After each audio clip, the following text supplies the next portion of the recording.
Fascist Awami লীগের সাবেক বস্ত্র পাট মন্ত্রী আব্দুল লতিফ সিদ্দিকী জামিন পেয়েছেন। প্রফেসর ডক্টর মোহাম্মদ ইউনূসের যে সরকারকে উৎখাত করার জন্য তারা ৭১ মঞ্চ নামে একটা সংগঠন তৈরি করে মুক্তিযুদ্ধের চেতনার যে ব্যবসাটা দীর্ঘ ১৭ বছর ছিল এই দেশে, সেই ব্যবসা নিয়ে একটা মঞ্চের আত্মপ্রকাশ করেছিল। তার মঞ্চের নাম ছিল মঞ্চ ৭১ আর কি। ফ্যাসিস্ট আওয়ামী লীগের সাবেক বস্ত্র পাট মন্ত্রী আব্দুল লতিফ সিদ্দিকী জামিন পেয়েছেন। ওটা আমাদের আদালত থেকে জামিন পেয়েছেন। মাননীয় বিচারপতি এস এম আব্দুল মোমিন সাহেব ও মাননীয় বিচারপতি সগির হোসেন বেঞ্চ আজকে জামিন দেন তাদেরকে।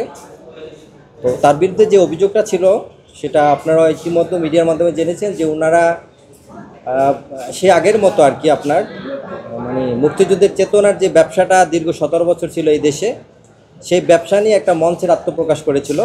তার মঞ্চের নাম ছিল মঞ্চ ৭১ আর কি। ঠিক সেই মুক্তিযুদ্ধের চেতনার ব্যবসা যেটাকে বলি আর কি আমরা, চেতনা আর কি। হ্যাঁ, আসলে মুক্তিযুদ্ধকে আমরা কেউ অস্বীকার করার সুযোগ নেই। আমরা এই দেশের মুক্তিকামী জনতা সেই ৭১ মুক্তিযোদ্ধাকে সবাই স্মরণ করি।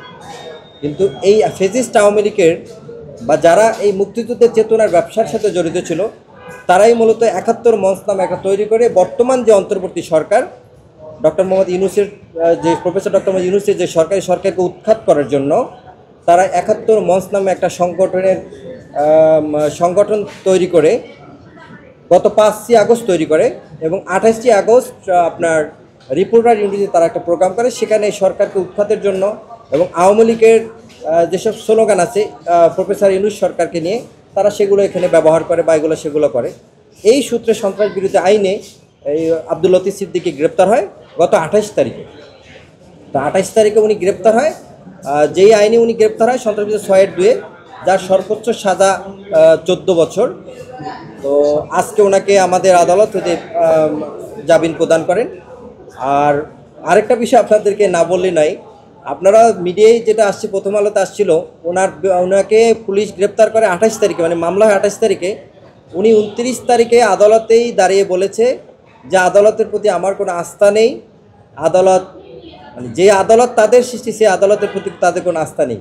তো সুতরাং আমি আবার আদালতের বিষয়টা নিয়ে আপনাদেরকে একটু বলতে চাই যে আদালতের প্রতি তার আস্থা নেই, সে আদালত কিন্তু তাকে আজকে বেল দিয়েছেন। আমরা সর্বোচ্চ অপোজ করেছি। আইনের যে বিষয়গুলো আছে খুঁটিনাটি তার সর্বোচ্চ সাজা আদালতকে বুঝাইছি, আমাদের বক্তব্য উপস্থাপন করেছি। এবং উনি যে ষড়যন্ত্র করেছিল সরকারকে উৎখাতের জন্য, সেই বিষয়গুলো আমরা আদালতকে বলেছি। আদালত তাকে জামিন দিয়েছেন আর কি। তো আমরা এই জামিনের বিষয়ে আমরা অবশ্যই উচ্চ আদালতে যাব এবং আমরা আশা করি আজকে আমরা উচ্চ আদালতে ওনার যে ফাইল সেটা আমরা ফাইল করব।